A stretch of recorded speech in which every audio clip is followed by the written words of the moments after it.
Dans cette vidéo, on va découvrir ensemble l'utilité du marketing en magie au travers de mes dernières expériences. Comment trouver son personnage et son identité, bâtir sa marque, trouver un nom de scène, se constituer un book ou un site web, bref, tout ce qui touche de près ou de loin au marketing dans la magie. Alors reste bien jusqu'à la fin si tu veux que je te dévoile les révélations que j'ai eues il y a quelques temps.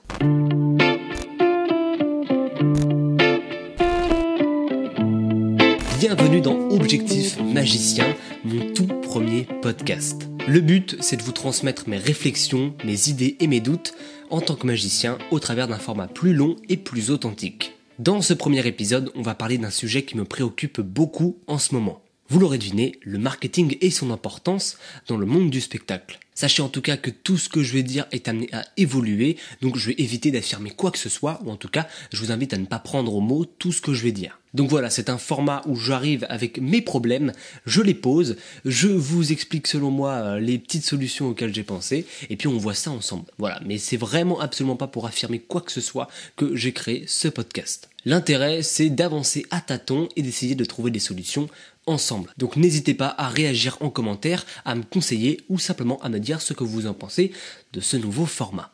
Très bien, on va enfin pouvoir commencer avec le tout premier sujet que j'ai actuellement sous les yeux. Donc tout part d'un shooting photo. Voilà, je me suis décidé à me professionnaliser encore un petit peu plus et pour ça à améliorer mon image. Et on va en parler tout au long de ce podcast, de l'image justement. Et donc j'ai réservé, on va dire, un shooting photo avec une photographe, une amie de mon père. Voilà, et donc comme ça, on a fait un premier shooting. Donc là, les photos sont en cours de traitement, si on peut dire ça comme ça.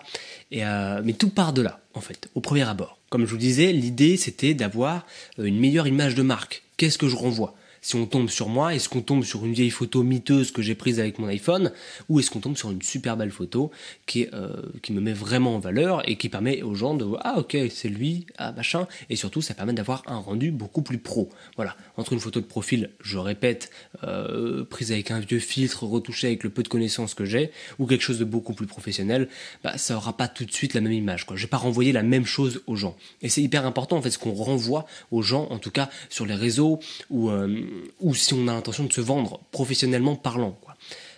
Voilà, c'est juste simplement en avoir conscience, et donc c'est parti de cette envie-là, vouloir me professionnaliser, et ça m'a amené à chercher et à réfléchir autour de ça. Qu'est-ce que j'ai envie de renvoyer en fait comme image ? En fait, l'idée c'était aussi de se bâtir une identité graphique. Identité graphique, c'est « Ah, c'est lui ». Lui, je le reconnais parce qu'en fait, j'avais déjà vu, c'est son style, ça, c'est lui, tu vois. C'est ce que je veux dire, tu tombes sur un site web, Apple, par exemple, ils ont une vraie identité graphique. Tu tombes sur leur site, il n'y en a pas deux comme ça, quoi. Donc c'est en fait réussir à marquer et surtout à faire véhiculer ce qu'on est ou ce qu'on doit être en tant qu'artiste, mais au travers de différents formats. Là, je vous partage quelque chose à travers d'une vidéo YouTube, mais sur l'aspect devenir magicien,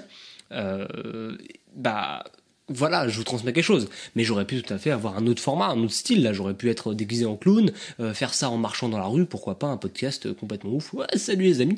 Non, là, du coup, c'est qu'est-ce que je vous renvoie. Voilà, je répète encore une fois, c'est pas ultra clair ce que je dis parce que c'est encore en train de bouillir là-haut, on va dire. Mais en fait, j'ai pas juste voulu faire un shooting photo pour avoir un logo. Ce serait un peu bête quoi d'avoir juste pour une seule photo, non, c'est pas intéressant. Surtout moi je voulais recréer mon site web. Donc mon site web, c'est une super longue histoire quoi. Au début je l'avais créé sur Wix il y a très longtemps et j'ai mis mais super longtemps à le faire, je procrastinais à mort et puis j'ai fini forcément par le faire. Il est sorti entre guillemets, j'ai payé beaucoup de thunes en fait, enfin surtout j'ai demandé à mes parents de payer, ils ont été adorables donc gros merci à eux. Et du coup, mon site est sorti, quoi. Donc c'était un site, voilà. Mais concrètement, pourquoi je voulais faire un site ? Parce que tout part de la création de ma première carte de visite. Parce que je faisais ma toute première presta, je fais « Ah, il faut absolument une carte de visite, que j'ai imprimée avec Vistaprint, du coup, pour ceux que ça intéresse. Et dessus, il y avait écrit le nom d'un site internet. Je me suis dit, un jour, j'en aurai un. Et en fait, effectivement, j'en voulais un. Et du coup, j'ai décidé de créer ce site web. J'ai créé du coup cette première version dont je vous parlais. Et puis ensuite, j'en ai recréé une, je l'ai améliorée, ainsi de suite, jusqu'à l'année dernière. Et l'année dernière, je me suis dit, bon, il est sympa ce site, mais maintenant, j'aimerais passer le cap de dessus, surtout que Wix, ça commence un peu à être de l'arnaque. C'est bête à dire, mais ça coûte très cher pour ce que c'est. On peut avoir d'autres solutions, notamment en passant par WordPress et avec le plugin Divi. Donc je pense que ça, je vous ferai des tutos où je vous montrerai un peu comment ça se passe quand j'aurai vraiment fait ce que j'ai à faire. Donc je pense que ça ne sera pas tout de suite et vous comprendrez pourquoi plus tard. Mais voilà, donc tout part de là, j'ai envie de créer mon site web et du coup j'ai envie d'avoir des plus belles photos. Donc moi ce que je fais quand j'ai souvent envie de créer quelque chose, c'est que j'analyse un peu ce que fait la concurrence. Donc je suis allé voir ce que fait la concurrence et c'est sympa. Mais du coup j'ai relevé des trucs qui me plaisaient, des trucs qui me plaisaient pas. Par exemple le fait aussi que toujours les magiciens ou même tout le temps les artistes parlent d'eux à la troisième personne. Je faisais pareil sur mon site quoi. Mais genre on est des dieux grecs surpuissants. Neuf de pique est un magicien extraordinaire qui vous fera rire et passer un excellent moment. Bah non, en fait c'est super prétentieux et je trouve pas ça vendeur justement parce que on n'est pas dupe quoi quand on est sur un site comme ça, on sait très bien qui l'a rédigé le site, c'est pas un inconnu qui a créé un site pour toi, tu vois. Donc bon, c'est un truc qui me dérangeait un petit peu quoi. Je regarde juste ici ce qu'on a écrit pour la suite, voilà, très bien. Et en fait mon site internet c'était effectivement la base du problème. Parce que pour moi tout part de là, j'ai envie de créer un site web absolument. En fait je suis vraiment en train de remettre en question l'utilité du site web parce que en fait avec mon expérience sur Wix, il y avait personne qui allait voir mon site web. Donc franchement, j'avais très très peu de visites quoi. Parce qu'en fait, on a plusieurs stratégies pour se faire référencer. Par exemple, si on cherche magicien Île-de-France, ce qui est mon cas, est-ce qu'on tombe sur moi? Non. Est-ce qu'il y a des chances qu'on tombe sur moi? Oui, mais à quel prix? Ça c'est compliqué, parce qu'on peut se référencer avec du SEO. Par exemple, le SEO c'est la recherche naturelle. C'est comme une vidéo YouTube. Comment on fait? Parce que quand je vais rechercher comment faire des crêpes, on tombe sur ma vidéo, parce que j'ai optimisé en utilisant des bons mots-clés, dans mon titre, dans ma description, dans ma vidéo quand je parle, dans les tags, bref, tout plein de paramètres un petit peu particuliers qui vont faire que ma vidéo sera numéro 1 dans les recherches. C'est pareil avec un site web. Sauf que là, les numéros 1 en magie, c'est des monstres. Ils sont hyper hauts, ils ont 8000 tonnes de pages avec plein de mots-clés. Sans rentrer dans les détails, c'était compliqué. Du coup, ma stratégie, c'était pas la suivante. Parce que si j'avais vraiment envie de les battre, entre guillemets, de devenir premier en SEO, ça veut dire qu'il fallait soit que je paye de la pub pour être numéro 1, parce que vous avez vu que parfois dans les recherches il y a écrit annonce sur les premiers articles sur lesquels on tombe, ou alors il fallait que je paye quelqu'un qui allait me faire un SEO d'enfer, mais c'était super galère, c'est trop compliqué. Donc moi je suis jeune, j'ai pas envie de dépenser trop d'argent là-dedans, donc j'ai juste fait un site web qui était un site web mort. Ok, mais du coup en voulant le refaire, j'ai voulu améliorer mon image et faire au moins un site web qui me ressemble. Donc pour ça j'ai voulu prendre des photos qualitatives qui puissent vraiment me représenter et améliorer mon image. Donc je pense que je pourrais même vous montrer le prototype de mon site web Number 2, si on peut dire ça comme ça, avec un magnifique accent. D'ailleurs je tiens à préciser, c'est un podcast où je parlais un petit peu de tout comme ça, clac, mais vraiment il n'y a pas vraiment d'ordre particulier, c'est un fourre-tout. N'hésitez pas à critiquer ça, si vous trouvez que c'est trop le bazar, dites-le moi, j'essaye quand même de structurer un maximum. Mais du coup je vais vous montrer les prototypes, voilà, je vais vous montrer des images en fait des idées que j'ai eues pour l'accueil de mon site web. Voilà, je l'ai refait en fait avec un logiciel que moi j'utilisais qui s'appelle Pixelmator Pro, c'est l'équivalent de Photoshop en fait, mais sur Apple. Et puis j'ai fait un prototype quoi. Je fais c'est cool, regardez l'image que j'ai, c'est intéressant. Et de là vient une réflexion en fait. On se dit ouais mais faut que je me vende, mais qu'est-ce que je dis pour me vendre? Qu'est-ce que je propose concrètement dans ma magie en fait? Qu'est-ce qui me différencie des autres? Pourquoi moi et pas un autre? Sachant que les autres, j'aurais même tendance à dire mais engagez les autres quoi. Franchement je suis pas légitime. Ça crée ce pseudo syndrome de l'imposteur dont on parle souvent, mais c'est vrai qu'il était quand même un peu présent de se dire mais qu'est-ce que j'ai de plus que les autres, comment je me vends quoi, qu'est-ce qu'on fait? Et c'est ça le marketing en fait, c'est qu'est-ce qu'on est, pourquoi nous, pourquoi pas un autre, c'est je vous dis c'est ça le marketing, encore une fois je vous répète, apprendre avec des pincettes, je vais boire un petit peu, voilà. Donc en fait c'est arrivé ensuite du coup au problème qui me manquait, c'était avant ce shooting photo, c'était effectivement mon identité graphique, donc les logos, les photos, le style, tout ça. Et c'est là que j'ai voulu améliorer l'ensemble. Au même moment, se passe un événement fantastique, le congrès de Magic Dream. Il a été vraiment important, c'était un moment extraordinaire, n'hésitez pas à aller voir la vidéo que j'ai sortie dessus, la dernière vidéo que j'ai sortie sur le sujet, mon petit vlog. Et en fait, j'ai vu des magiciens avec un univers, un vrai univers qui est développé et qui est appréciable, qui est super beau en fait à regarder. Franchement, ça m'a motivé quoi. Vraiment, je me suis dit, oh, waouh, c'est ça qu'il me faut. En fait, il me faut que j'ai un univers. Il faut que je me développe.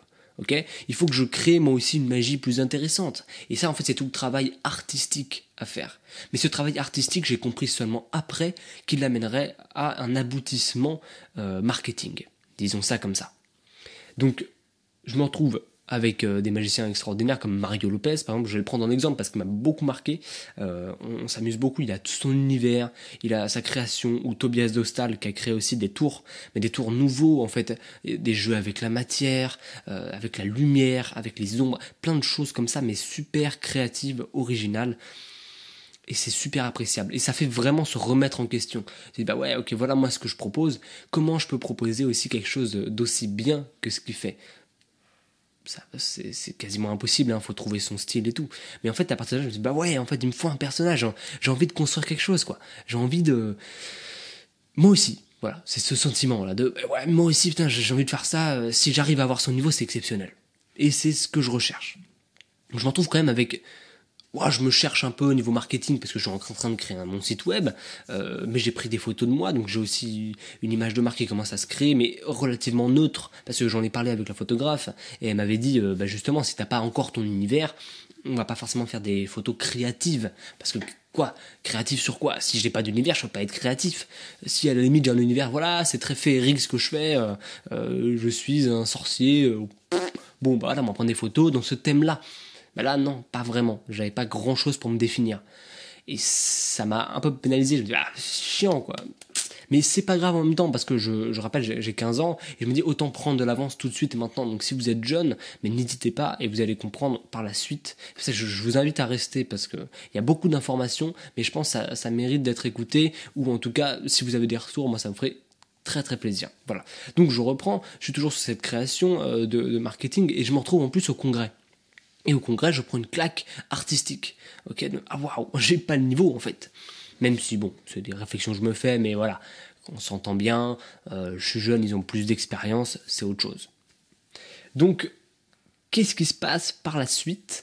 Vraiment tout s'enchaîne. Ça qui est très fort, c'est qu'effectivement tout s'est enchaîné à un moment et je fais waouh, grosse claque. Il faut savoir que j'ai fait un stage vidéo avec Rouge Vert Bleu, moi c'est le nom de la chaîne, qui s'appelle Guillaume Desjardins.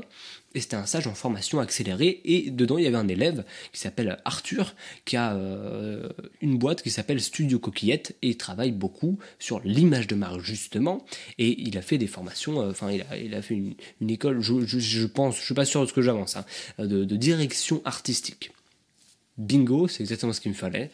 Je vais le voir dans son bureau à Paris, et il me raconte des choses très très importantes. Arthur a bouleversé beaucoup de choses parce que j'étais effectivement sur tous ces problèmes de création d'univers, de comment je fais mon site, qu'est-ce que je vais mettre sur mon site, qu'est-ce que j'ai envie de faire, où j'en suis en fait, comment j'ai envie de me vendre et comment j'ai envie de bien me vendre, quoi. C'est quoi l'image que j'envoie aux gens? Parce que si j'envoie tout et n'importe quoi, bah c'est pas bon. Si un jour je fais un magicien qui fait peur, un autre un magicien qui fait rire, mais ça a tout mélangé, par exemple sur mon compte Instagram, bah ouais, mais je vais avoir affaire à qui en fait, moi, si je t'engage? Donc j'étais perdu, je savais pas quoi faire, et j'ai envie d'envoyer une bonne image, l'image de celui que je suis vraiment. Ou en tout cas du personnage que j'ai envie d'incarner. Et donc là, Arthur, il me dit beaucoup de choses. Premièrement, il me parle de mon nom, il me dit 9 de pique. Il dit 9 de pique, c'est une entité. Et une entité, ça peut avoir des sous-marques. Si par exemple, voilà, je vois que 9 de pique sur mon compte Instagram, par exemple, je mélangeais les deux. Je mélangeais le fait de faire de la magie et mes vidéos YouTube. Mes vidéos YouTube, qui, je le rappelle, ne font pas du tout la même chose que ce que je pourrais vraiment faire sur Instagram. Je précise, j'explique la magie, entre guillemets, sur ma chaîne YouTube, mais je vends ma magie sur Instagram. Même si je ne l'ai pas vraiment fait, mais c'est l'idée, quoi. Mais du coup, je mélange deux choses. C'est-à-dire que les gens qui sont intéressés par ce que je fais en tant que magicien, et qui sont juste des spectateurs, bah, qu'est-ce qu'ils en ont à foutre, qu'on se le dise, hein. Mais que sur mon compte Instagram, je parle de ma dernière vidéo, ou je suis allé dans un congrès de magie. Bah, ils en ont rien à battre, quoi, mais clairement. Et donc ça posait problème. Et il me dit, bah déjà, il faut séparer. Donc 9 de pique, ça peut être l'entité. Donc tu aurais 9 de pique, devenir magicien, et 9 de pique, ah bah ouais, en fait, j'ai pas forcément de nom de scène. Parce qu'à la base, je me suis toujours dit, c'est Nob the Peak, mon nom de scène. Mais je suis pas confortable, en fait, avec ce nom, très honnêtement. Et c'est vrai que ça sonne plus comme un nom de société. C'est ce que m'a dit Arthur, et ça m'a parlé, en tout cas. Okay, tout ce que les gens vous disent, ils vont pas forcément vous parler en termes de critique, hein, mais là, moi, ça a résonné. Ça m'a plu, je me dis, bah ouais, mais je veux quand même un nom original, je veux quelque chose. Ah oui, pas de souci, mais pour ça, il faut chercher. Il faut y aller à tâtons. Et donc, il m'a dit, voilà, tu vas faire plusieurs listes. Tu vas faire une liste de toi, comment tu te vois. Une liste de toi, comment tu aimerais être. Une liste de comment les gens te voient. Et une liste de ce que tu aimes chez les autres magiciens. Est-ce que je l'ai fait? Pas du tout. Non, je ne l'ai pas fait. Pas encore, en tout cas. Mais c'est en cours. Et en fait, j'ai commencé à chercher quel nom je pouvais avoir. Mais pour trouver son nom de scène, il faut déjà trouver son univers. Parce que, je sais pas, imagine, je suis un clown et j'ai un nom hyper sérieux. Ou l'inverse. Je fais quelque chose de très sérieux et j'ai un nom... je n'ai aucun exemple, d'accord? Je n'ai pas d'exemple, mais vous comprenez l'idée. Hein, et du coup, ça vient de ça, quoi. Donc, si on fait un récap, parce que c'est vrai que je suis allé un petit peu dans tous les sens. Site web qui m'a poussé à faire des photos, qui m'ont poussé à me questionner encore plus sur ok, qu'est-ce que j'envoie en fait vers les gens, pourquoi ces photos, pourquoi ce site web, comment j'écris sur mon site web, qu'est-ce que je propose, pourquoi je suis différent des autres magiciens en tout cas. Hop, je vais au congrès, d'accord, voilà comment j'aimerais être, voilà à quel point je ne suis pas différent des autres magiciens, et voilà à quel point j'aimerais être différent des autres magiciens. Voilà il faut que je crée mon univers.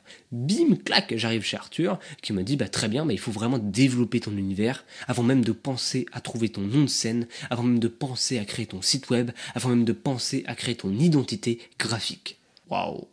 Là, je prends la vraie claque, quoi. C'est en fait, si j'ai pas développé mon univers, il peut rien se passer.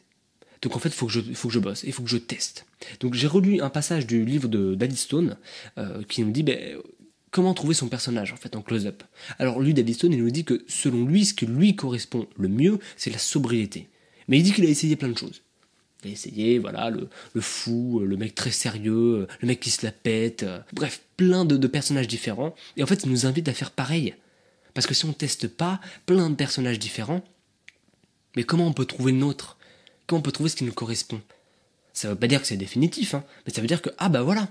Si moi j'ai un univers, par exemple, je vais prendre l'exemple d'un magicien que je connais bien, c'est l'univers du pirate. Voilà. Donc c'est un pirate, du coup il a un déguisement de pirate, il fait des effets en rapport avec tout ça. Voilà. Enfin, je veux dire, si t'as un personnage qui fait flipper, tu vas pas faire des trucs super colorés, tout jolis. Si, regardez les amis, non. Ça c'est hors sujet, c'est pas en lien avec notre personnage. Et en fait, dès qu'on a l'univers, tout vient naturellement en fait.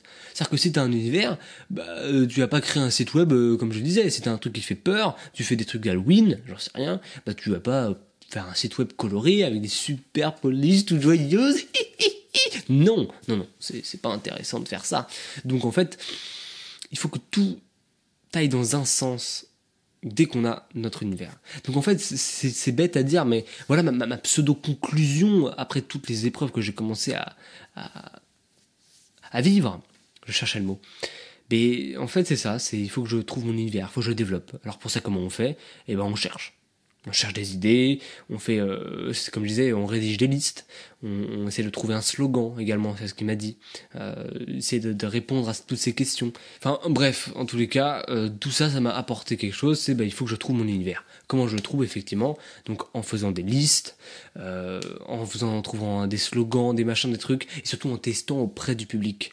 En testant des personnages. Par exemple, je sais pas, et pourquoi pas tenter le mec qui fait flipper? Pourquoi pas tenter le mec super joyeux? Pourquoi pas tenter le mec au contraire très très triste?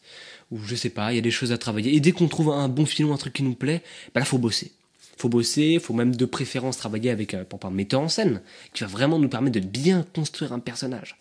Et là, on a le personnage. Yes, on a le personnage. Maintenant, qu'est-ce qui va avec le personnage? Les tours de magie. Qu'est-ce qu'on propose comme tour de magie? Maintenant, on revoit nos textes, on revoit nos déplacements, on revoit les effets en eux-mêmes. Est-ce que du coup, comme je disais, je répète 8000 fois, mais c'est pas grave, si j'ai envie de faire peur, alors je vais peut-être plutôt utiliser du feu, j'ai peut-être plutôt, je sais pas, si j'ai envie de prouver que j'ai des pouvoirs paranormaux, que je suis pas un être humain classique, je vais peut-être faire léviter des choses, j'en sais rien. Je vais peut-être transformer des aliments, des accessoires du spectateur, je sais pas, ça dépend de notre personnage. personnage. Ok, je répète, je suis pas du tout un expert, c'est l'idée que je me fais actuellement de tout ça.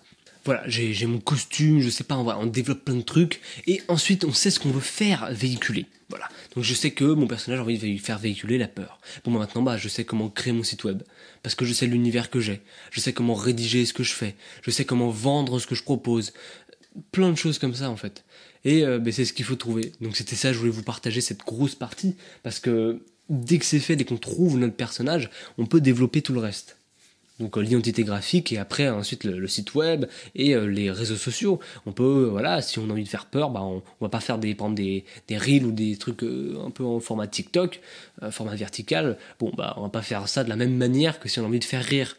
Et en fait, tout part de là, en fait, de toute cette conclusion, de tout ce fourre-tout, de toutes ces questions que je me pose. Du coup, la conclusion, c'est est-ce que c'est important le marketing ? Quand même, c'est que ça permet quand même de définir ce que l'on fait. Ça nous démarque des autres, et à partir du moment où on sait ce qu'on propose, on peut développer notre marketing, ou notre image de marque, ou nos identités graphiques, parce qu'on peut avoir plusieurs choses, effectivement. Pour revenir à moi et au 9 de pique, t'as 9 de pique, et devenir magicien, qu'est-ce que je fais là-dessus ? 9 de pique, apprendre, le magicien, mais peut-être que j'aurai un nom de scène, quoi. Peut-être que je vais garder 9 de pique, j'en sais rien. Peut-être aussi je vais trouver autre chose. Et je pense à ce que je vais rechercher. Un autre nom de scène, ou pas un autre, mais un nom de scène qui me corresponde et qui me plaise. J'ai réfléchi à plusieurs trucs, mais j'ai du mal à trouver, j'avoue. J'avais trouvé un truc récemment, c'est Horace. J'aimais bien, c'est un poète, Horace. C'est aussi une marque de cosmétiques pour hommes. Voilà. C'est ça qui m'a un peu posé problème, du coup, c'est que vu que c'est une marque de cosmétiques pour hommes, c'est chelou, quoi. Horace, magicien. Mais je sais qu'aussi ça a été le nom d'un magicien français, si je dis pas de bêtises, qui est décédé, et également un magicien allemand, Horace Gobelin ou Golbi. Voilà, un truc comme ça. Et ça m'a plu. Voilà, je me suis dit, en fait, moi j'aimerais un nom de scène en un mot qui tienne et qui marque les esprits. Et qui me correspondent et qui définissent mon univers et tout. C'est très compliqué. Voilà. En fait, le marketing, c'est la suite logique de la création de notre univers, si on réfléchit un peu. Parce qu'effectivement, on a notre personnage, et dans le monde dans lequel on est, où il y a beaucoup de technologie, où pour se vendre facilement, rapidement, quand on débute, l'idéal, c'est de passer par les réseaux, par les canaux les plus utilisés, tout simplement, où on peut se faire de la publicité, tout ça. Donc, pour moi, c'est une suite logique. C'est à partir du moment où on sait notre univers, on va pouvoir vendre ça convenablement. En tout cas, moi, pour ma part, j'ai plein de questions, plein de doutes, plein de peurs. En fait, c'est pour ça que c'est très fouillis. Enfin, je sais pas, dites-moi ce que vous en pensez. C'est vrai que je vais un petit peu dans tous les sens. Je sais pas si c'est très agréable à suivre. Donc, n'hésitez pas à critiquer à balle ce format tout nouveau et dire ce que vous en pensez ou pas. Mais voilà, moi, sur tout ce qui est création d'univers et tout, je vous avoue, le fait de pas savoir, de dire en fait, waouh, là, j'en suis là, et il faudrait que j'arrive au minimum ici. J'ai plus de batterie dans le panneau LED. Je vais quand même conclure.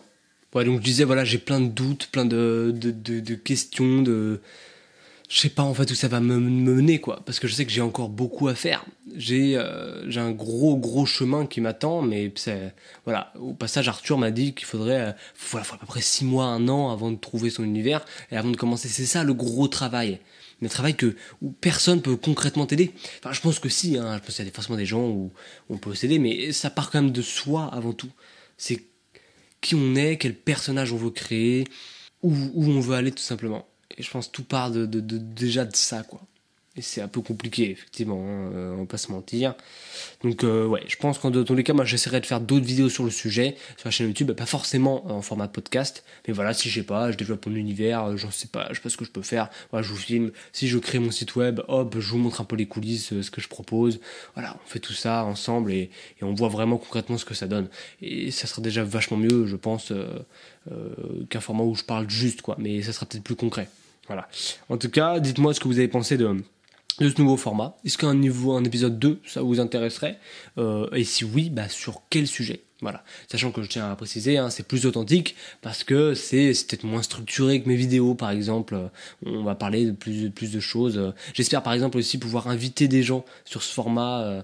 Voilà, j'ai pas encore le budget ou le matériel pour pouvoir faire des formats à plusieurs pour l'instant. Mais voilà, si ça se présente un jour et que ça vous intéresse, dites-le moi, et puis avec grand plaisir, quoi. Franchement, j'aimerais trop pouvoir faire ça. Donc dites-moi, évidemment. En tout cas, sachez que les vidéos seront un petit peu moins fréquentes sur la chaîne maintenant, peut-être une vidéo toutes les 2 semaines, parce qu'en fait, je commence à avoir des emplois du temps de plus en plus chargés. Je passe mon bac de français cette année, ce qui n'a d'ailleurs rien à voir avec tout ça, mais je commence aussi à faire un peu de vidéos et je m'occupe aussi de plusieurs choses. Et effectivement, je vais donc être un tout petit peu moins fréquent. Voilà. Donc j'espère que tout ça vous aura plu. Dites-moi ce que vous en avez pensé en commentaire. Je ne sais pas du tout si je vais retourner ce podcast pour qu'il soit un poil plus clair. Auquel cas, passez une agréable journée et on se retrouve très très vite.